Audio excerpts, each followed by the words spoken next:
Poppy's gonna join this video. We'll see how it works. It's not a toy, it's a mic.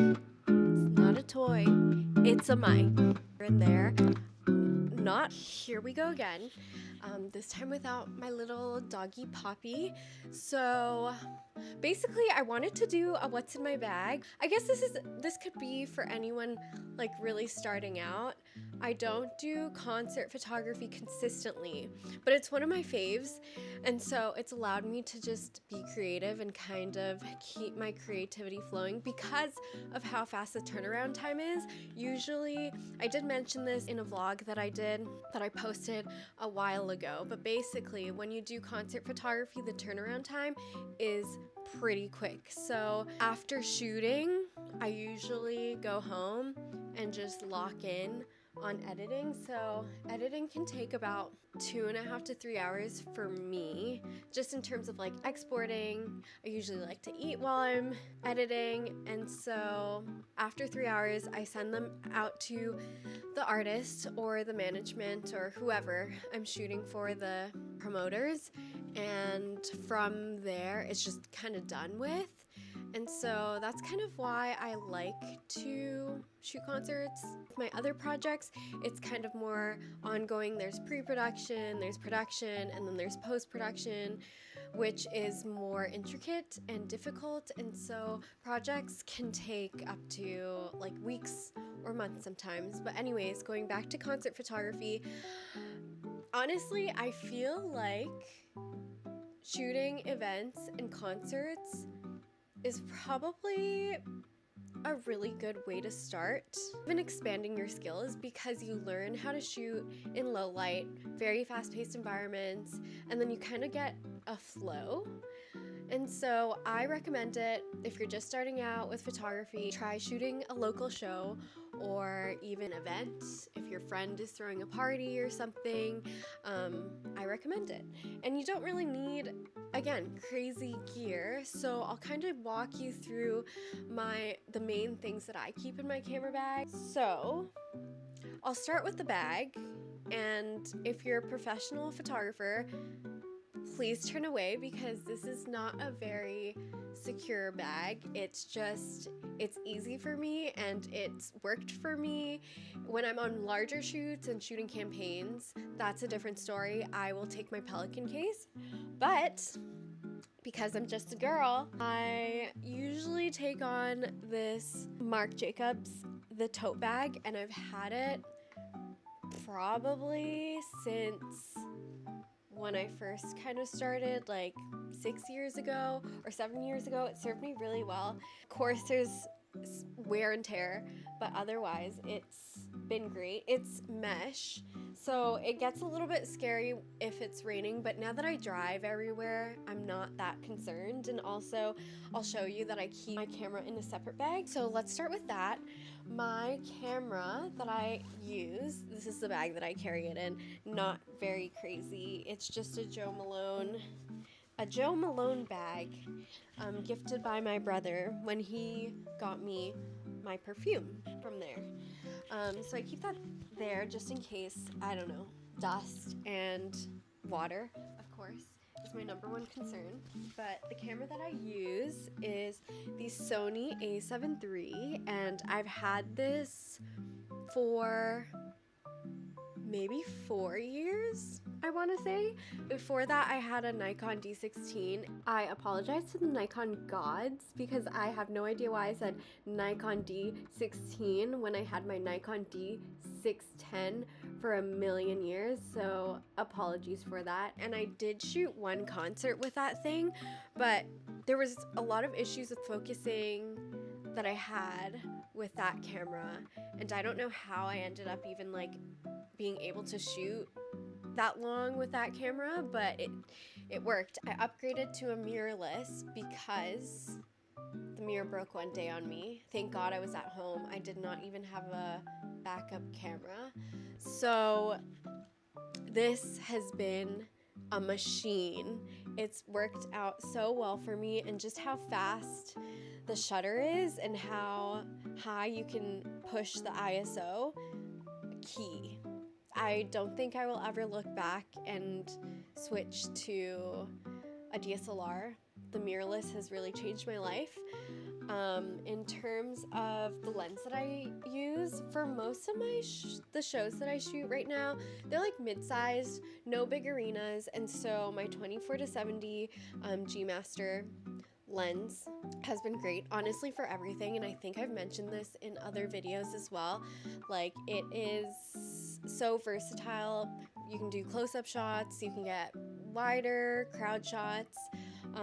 That's also another thing I really like to do. I love to get the atmosphere and the feel of what it's actually like to be at their show, and so I like to make sure I get a lot of crowd shots when I'm shooting shows as well. So honestly, I don't change my lens.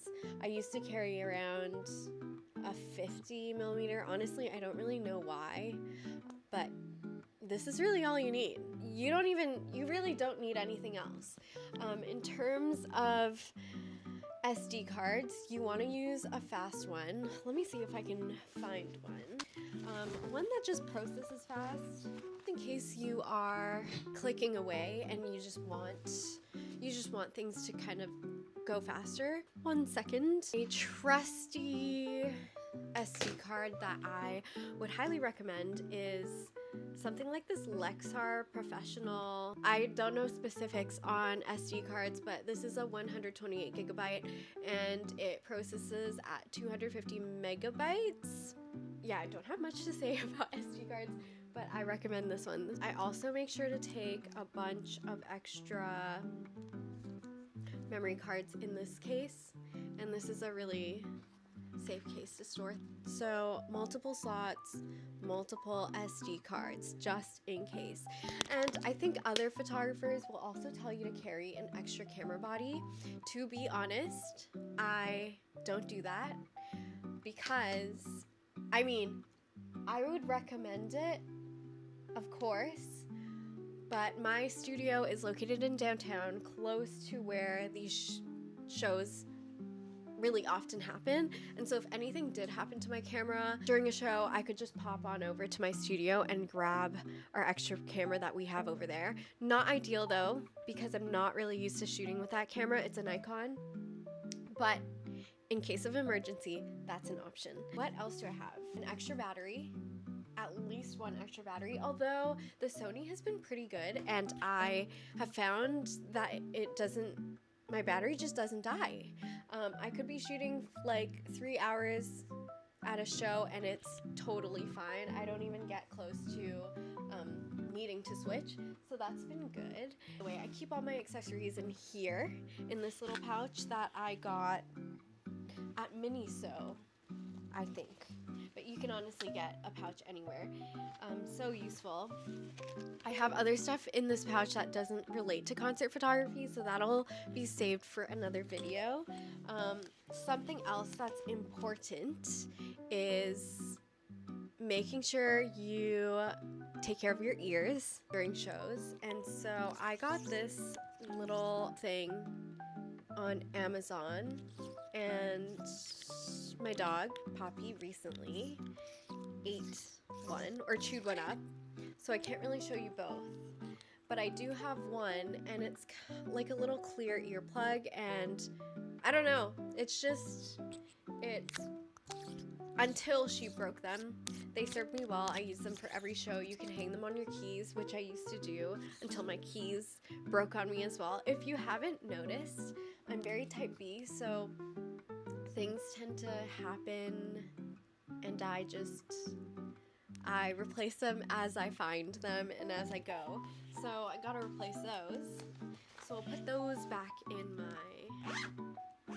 Oh, another accessory that is not necessary, but I'll show you some examples of what using a lens filter can do for your photos.